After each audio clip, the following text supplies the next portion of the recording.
Hey, Craig. Let's get into some coffee talk. Hey, I love it. I love doing some coffee talk.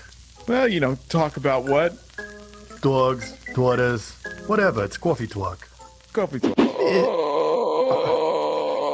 Well, we've hit the jackpot. It's Jangling Jason's juxtaposition journey. That's right, you jerk. Gee whiz. I'm saying it to Craig, not to whoever's listening. Well, that's nice.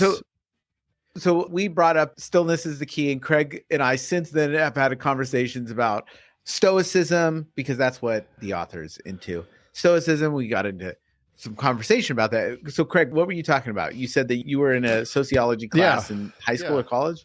Well, it started with the whole notion. So the Stoics, right, in the olden days, when it came out, it was Socrates or Plato or one of those guys. Socrates, right? Aurelius, whatever his name is. But they would dress funny, right? Like they had a certain clothing that they would wear that was totally different than everybody else, and they did it because they knew that it was going to make them uncomfortable and everybody was going to be looking at them weird.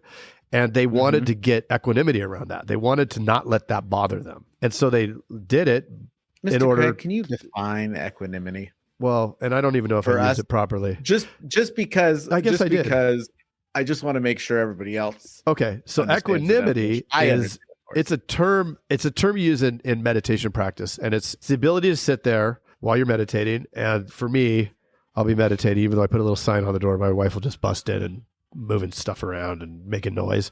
And instead of getting pissed off and listening to it, you're okay with it. It's what's happening right now, and it's going to stop happening, hopefully soon. But it's just, you're always going to have these distractions. Right? Let me just define equanimity. I just looked it up. Mental calmness, composure, and evenness of temper, especially Craig, in a difficult situation. There you go. So your wife coming in actually did you a favor. Helped me build my equanimity muscle. Yeah. I should be grateful, not angry. Yeah. Change that. Reframe that, Mr. Craig. I just did. Oh, snap. So I had this sociology class. I'm just hijacking Jangling Jason's show. No, but I got something for this. And this is why I wanted to bring it up. So I had the sociology class. I'm going to bring it back to insurance. So don't worry about that. We're going to let Craig ramble for a little bit here. It makes him feel good. Yeah. and then I'll talk. What you said. So just joking. I had the sociology class at the University of Arizona. And it was either the first day or the second day, go in and the professor said, before the next class, your assignment is to get a bathrobe. If you don't have a bathrobe, borrow roommates or go buy one and wear it to the supermarket and go shopping in your bathrobe. And the whole lesson it wasn't about stoicism, but I think that this whole thing reminded me of it. It was about societal norms, right? The way that things should be done, but that it really doesn't matter. There's nothing wrong. It's not unethical. It's not illegal. Like you can go to the supermarket in the bathrobe if you want to, right? And so you can do things that aren't the way that everybody does it, as long as you're not hurting anybody else, unethical or illegal. I mean, then it's fine, right? That should be the moral compass. So is wearing a bathrobe at the supermarket morally wrong? No, it's just a little odd, but it may be a good practice. So everybody's homework. You must wear something underneath, and you must probably tighten the robe. Yeah, there's probably versions of it that are ethically not okay. You don't walk around with your, Jangling Jason. Don't be jangling around in there, but otherwise. So we had, So let's bring it to insurance. Yeah, so it was funny as we were talking about this. It made me realize, like, what do we do? The first thing we do when we hire someone, we throw them on the phone and we put them in uncomfortable situations with the cold calling and getting people on the phone. We call it the first sale, and it's really just getting that person who absolutely wants nothing to do with you into doing the quote, right? It's putting yourself in the worst, most uncomfortable situation possible, and it's the first sale. And if the person can't do that, then they have no chance in becoming a good salesperson, in my eyes. Yeah, if they won't at least attempt, right? No, try it. Get hung up on. And that's the point. Right. Get hung up on 1,000,000 times, because at first it feels horrible. We're all taught that being hung up on is a bad thing, or whatever it may be, right?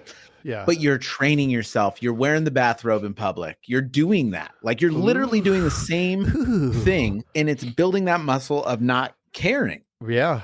right? It's not being affected by what people would consider a negative thing. And then with that, you're also training them that this is awesome. Get hung up on 10 times in a row. Try to get hung up on. Who cares? Right. The point is to just continue the conversation no matter what is said in the conversation. That's interesting. it's- A lot of, oh, sorry. Go ahead. That's it. Like, it was so funny when you were talking about that. I was thinking, like, this is exactly what we do, because we were coaching a couple agencies this morning, and that was it. Like, that was the first step that everybody had to realize, and that the agents were saying, oh, the leads are bad, all this, or Right. this, or this. It's like, no. And we pulled up the recordings, and it's like, no, you're not doing the thing. You sound terrible. Like, if you're doing the thing, if you're doing the thing, get hung up on all that stuff. That's fine. Like, that's what you need to build that muscle up before you can Right. sell anything.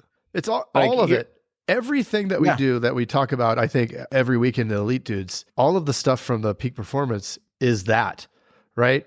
From even to the down to the telemarketers. Like, what do they say? What do they say every day at the end of Leads the are day? bad. Right. Or Everybody says leads are bad. I got all voicemails. Well, no, you didn't get all voicemails. You made 600 dials and you got 580 voicemails, right? 20 you didn't. 20 you connected. And what happened? What resulted from that? Because that's all we're doing is sifting through the 600 to get to the 20 that will answer the phone, right? Yep.